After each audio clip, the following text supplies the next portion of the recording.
Arguably, Prophet Muhammad was the first person in human history to declare, in no uncertain terms, that no person is above another by virtue of race or ethnicity. This declaration is crystallized in one of the Prophet's notable speeches, his last sermon, as it is known, which was delivered on Mount Arafat in 632 AD. In that sermon, the Prophet unequivocally condemned racism when he said, "All mankind is descended from Adam and Eve. An Arab has no superiority over a non-Arab, and a non-Arab has no superiority over an Arab. A white person has no superiority over a black person, nor a black person has any superiority over a white person, except by piety and good action." Ever since then, Prophet Muhammad's teachings on racial equality have inspired human beings to strive for racial equality and justice for all. Consider the life of Al-Hajj Malik al-Shabazz, more commonly known as Malcolm X, the black Muslim civil rights leader who battled racism in the 1950s and 1960s.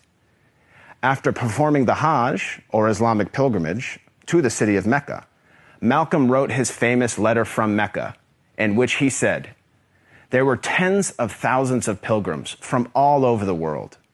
They were of all colors, from blue-eyed blondes to black-skinned Africans. But we were all participating in the same ritual, displaying a spirit of unity and brotherhood that my experiences in America had led me to believe never could exist between the white and the non-white." He added that he had never before seen sincere and true brotherhood practiced by all colors together, irrespective of their color.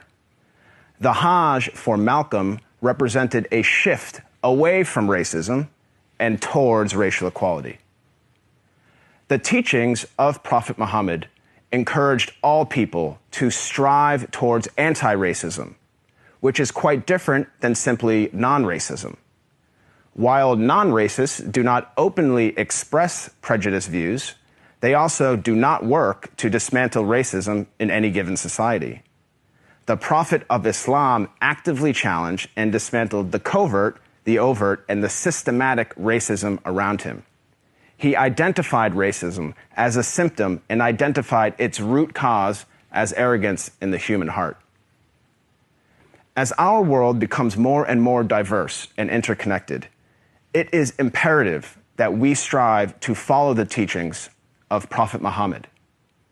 I am not a Muslim myself, but I have to say that I am deeply inspired by the anti-racism of Prophet Muhammad, because he showed that a person is distinguished over another not by race, but rather by the quality of one's character and conduct.